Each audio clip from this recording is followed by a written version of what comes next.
যত হত্যাকাণ্ড 15 জুলাই থেকে হয়েছে, যত অগ্নিসন্ত্রাস হয়েছে, এসবগুলি করা হয়েছে ডক্টর মোহাম্মদ ইউনূসের সেই মেটিকুলাসলি ডিজাইনের অংশ হিসেবে মাস্টার মাইন্ড দ্বারা এইসব খুন করেছে। আর খুন করেছে বলেই তাদেরকে দায় মুক্তি দিয়েছে, ইন্ডেমনিটি দিয়েছে। যদি তারা দায়ী না থাকবে তা দায় মুক্তি দেবে কেন বলেন? এটাও বিবেচনা করেন। কিন্তু মামলা দিয়েছে কাদের বিরুদ্ধে? সব আওয়ামী লীগের নেতাকর্মী তাদের বিরুদ্ধে, এবং আমার বিরুদ্ধে তো হত্যা মামলা আছেই। হত্যা মামলা এতই সস্তা, আপনারা দেখলেন যে একজন রিক্সাওয়ালা, গরিব রিক্সাওয়ালা, 15ই আগস্ট সে গিয়েছিল 32 নম্বরে একটু ফুল কিনে। ওই গরিব মানুষ, সে তার নিজের কামাই টাকা দিয়ে একটা ফুল কিনে সে গিয়েছে ফুল দিতে। তাকে মেরে তার ফুলটা ছিঁড়ে ফেলে দিয়ে তাকে পুলিশের সোপর্দ করেছে। পুলিশ নিয়ে তাকে হত্যা ষড়যন্ত্রকারী হিসেবে মামলা করে জেলে পুরে দিয়েছিল। কাজে এই হত্যা মামলার যে কি মেরিট, সেটা তো এর থেকেই বুঝতে পারেন। জনগণ তো এখান থেকে তাদের বোঝা উচিত যে যাকে ইচ্ছা তাকে, সবার বিরুদ্ধে হত্যা মামলা। চিফ জাস্টিস ছিলেন সাবেক চিফ জাস্টিস খায়রুল হক সাহেব, তাকে হাত করা পরিয়ে তার বিরুদ্ধে হত্যা মামলা। আর আওয়ামী লীগের সকল নেতাকর্মী, প্রায় 5-6 লাখ নেতাকর্মীর বিরুদ্ধে মামলা, অধিকাংশই সব হত্যা মামলা। হত্যা বা বিস্ফোরক এই মামলা আছেই। তারপর আবার সাথে সাথে দুর্নীতির মামলা। আমরা দুর্নীতি করতে যাব কেন? দেশটা তো আমাদের। দেশের কল্যাণে কাজ করেছি, প্রত্যেকটা মানুষের জীবনমান উন্নতি করেছি, নিজের ভাগ্য করতে তো যাইনি। হ্যাঁ, আমাদের উপরে দুর্নীতির অভিযোগ, ওয়ার্ল্ড ব্যাঙ্কও তো অভিযোগ এনেছিল। আমি, আমার পরিবার, জয়, পুতুল, রেহানা, তাদের বাচ্চারা সবার বিরুদ্ধে তো কই তদন্ত করেছে। কানাডা ফেডারেল কোর্টে মামলা করেছিল, সব এই মামলার রায়ে স্পষ্ট বলেছে সমস্ত অভিযোগ ভুয়া। আমরা জাতির পিতা বঙ্গবন্ধু শেখ মুজিবের কন্যা, আমরা সেই পরিবার। আমরা এখানে দুর্নীতি করতে আসিনি, আমরা জনগণের কল্যাণ করতে ভাগ্য পরিবর্তন করেছি, সেটাই সম্ভব। কিন্তু আজকে ইউনূস সে ক্ষমতায় কী করছে?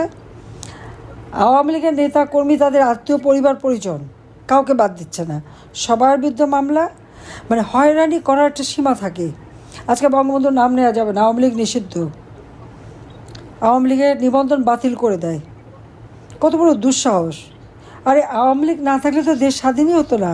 আর স্বাধীন দেশ না পেলে ইউনূস সাহেব আজকে অবৈধভাবে হোক যেভাবে ক্ষমতায় বসে তো বেশ মজা করে খাচ্ছেন, ক্ষমতা ভোগ করছেন।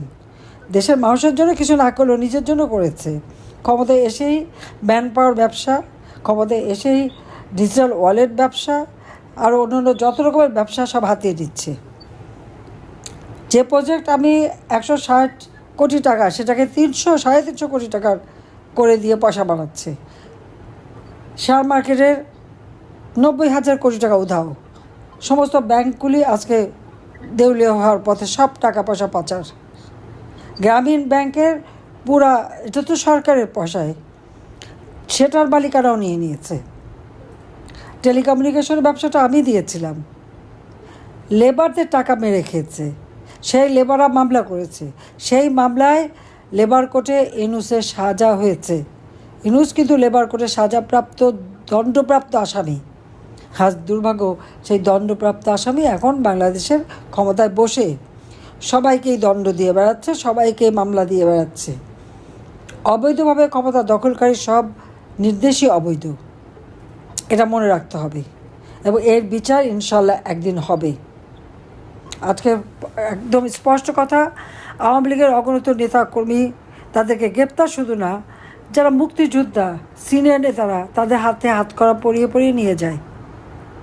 তাদের জেলখানার ডিভিশনটা দেয় না, দুটো কম্বলের মধ্যে কম্বল বিছিয়ে দেয়, সেখানে থাকতে হয়। তাদের উপর চরম নির্যাতন চলছে এবং অনেকেই মারা যাচ্ছে। যখন মুমূর্ষু অবস্থা হয় তখন তাদেরকে হাসপাতালে নিয়ে বলে হার্ট ফেল। 30 জন জেল কিলিং হয়ে গেছে ইতিমধ্যেই, এবং এখনও যা নেতারা আছে প্রত্যেকের শারীরিক অবস্থা খুব খারাপ, কিন্তু তাদের ডাক্তার পর্যন্ত দেখাতে দেয় না। বাড়িতে খাবার, একবার এই জেলে, একবার ওই জেলে, একবার ওই জেলে, তাদেরকে সেভাবে ঘুরে বেড়াচ্ছে। আওয়ামী লীগের অপরাধটা কী? আওয়ামী লীগের নেতাকর্মীরা জনগণের জন্য কাজ করেছে। আওয়ামী লীগ এদেশের স্বাধীনতা এনেছে। স্বাধীনতা এনেছে বলেই না আজকে সবাই এত পদ পদবি পাচ্ছে। তার নয়তো পাকিস্তান আমলে থাকলে তো পাকিস্তানিদের হাতে ওই লাঠির ঝাঁটাই খেতে হতো তাদের। এটা তারা ভুলে যায় কেন? এই পরাধীনতার নাগপাশ থেকে জাতিপিতা বঙ্গবন্ধু শেখ মুজিবই তো মুক্তি দিয়ে গেছেন। আজকে তার নাম নেওয়া যাবে না। 32 নম্বর ভেঙে দিয়েছে। যে কেউ 32 নম্বর গেলে প্রশ্ন করে, প্রশ্নটা কে করে? তাদের কি অধিকার আছে? বলে আমি নাকি মানুষ খুন করেছি। আমি কোনো মানুষ খুন করিনি, আমি মানুষ খুন করতে পারি না। এই ছাত্রতা আন্দোলন শুরু করেছিল সেই জুলাই মাস থেকে। জুলাই মাস থেকে 14 জুলাই পর্যন্ত কই একটা ছেলের গায়ে বা মেয়ের গায়ে তো টোকা পড়েনি, তাদের গায়ে তো কেউ হাত দেয়নি। 15 জুলাই থেকে এরাই তো মানুষ হত্যা শুরু করেছে। পুলিশ মেরে পা বেঁধে ঝুলে রাখা, আওয়ামী লীগ নেতাকর্মী তাকে হত্যা করে পা বেঁধে ঝুলিয়ে রাখা, তাদেরকে পিটিয়ে পিটিয়ে মারা। এবং সেই জুলাই 15 থেকে এ পর্যন্ত কত শত লোক মারা গেছে, তার অধিকাংশই আওয়ামী লীগ বা স্বাধীনতা মুক্তিযোদ্ধা। যুদ্ধ অপরাধী তাদেরকে ছেড়ে দেয়, তাদের গলায় ফুলের মালা ওঠে। আর আমার যারা মুক্তিযোদ্ধা তাদের গলায় জুতো মালা দিয়ে অপমান করে। যারা নিজের জীবনের সব কিছু ত্যাগ করে স্বাধীনতা এনে দিল, আজকে তাদেরকে নিয়ে অপমান করা হয়। আর কত, গোপালগঞ্জে তো রীতিমতো গণহত্যা চালিয়েছে। সরাসরি হুকুম দিয়েছে গুলি করো, গুলি করে মারো, মেরে তার ওই সমন্বয়কদের উদ্ধার করো। কই আমি তো এরকম কোনো অর্ডার কাউকে দেইনি। তাহলে বিচার কার হওয়া উচিত? এই হত্যাকাণ্ডের জন্য বিচার তো ইউনূসের হওয়া উচিত।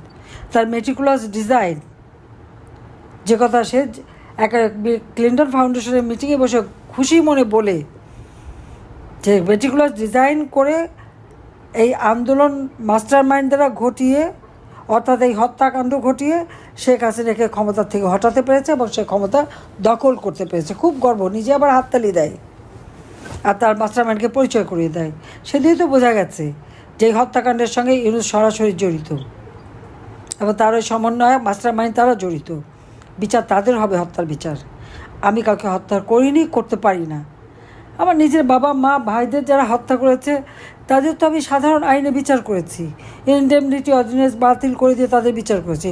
যুদ্ধ অপরাধীদের বিচার করেছি, যারা 30 লক্ষ শহীদ হত্যা করেছে, যারা পাকিস্তান হানাদার বাহিনীর দোষর ছিল, যারা আমার লক্ষ লক্ষ মা বোনদেরকে পাকিস্তানি হানাদার বাহিনীর হাতে তুলে দিয়েছে, দিনের পর দিন তাদের উপর পাশবিক অত্যাচার হয়েছে, তাদের বিচার করেছি। প্রায় 3 কোটি ঘর বাড়ি জ্বালিয়ে পুড়িয়ে দিয়েছে, তাদের বিচার করেছি।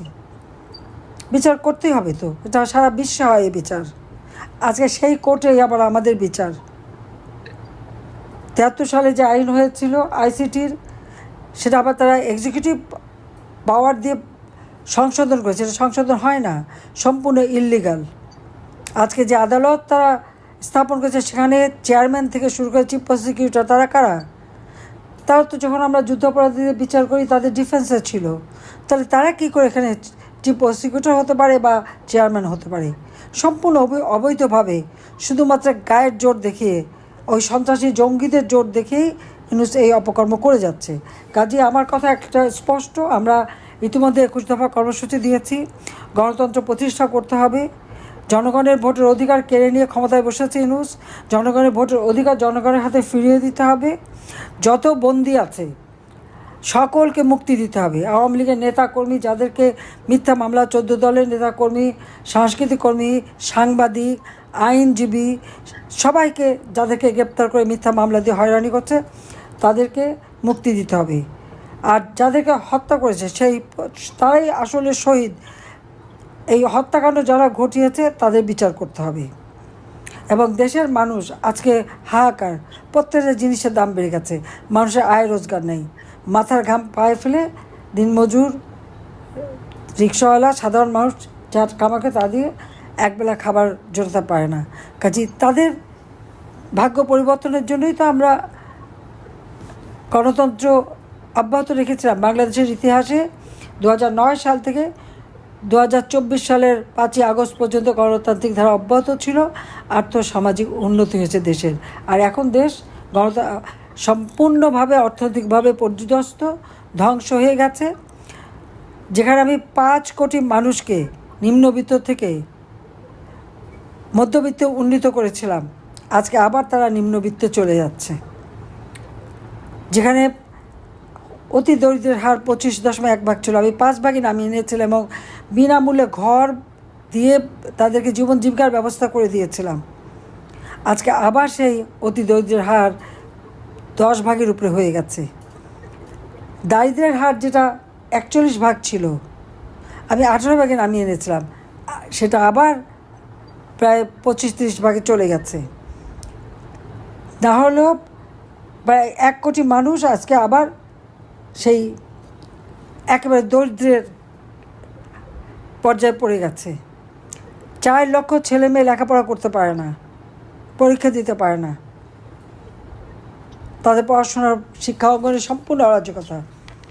তো এই অবস্থা থেকে দেশকে মুক্ত করার জন্য স্বাধীনতা বিশ্বাসী গণতান্ত্রিক শক্তি সবাইকে ঐক্যবদ্ধ হতে হবে এবং প্রবাসে যারা আছেন আমি বলবো আপনারা স্ব দেশে সেখানকার গণতান্ত্রিক সরকার তাদের কাছে বাংলাদেশের এই চিত্র তুলে ধরে সেখানে তাদের এটা দেখাতে হবে যে আজকে আমরা যে গণতন্ত্র প্রতিষ্ঠা করেছিলাম, গণতন্ত্রের মাধ্যমে আমরা যে অর্থনৈতিক, রাজনৈতিক, অর্থনৈতিক, সামাজিক, সাংস্কৃতিক উন্নতি দেশে করেছিলাম, আজকে সব কিছু ভুলণ্ঠিত হয়ে গেছে।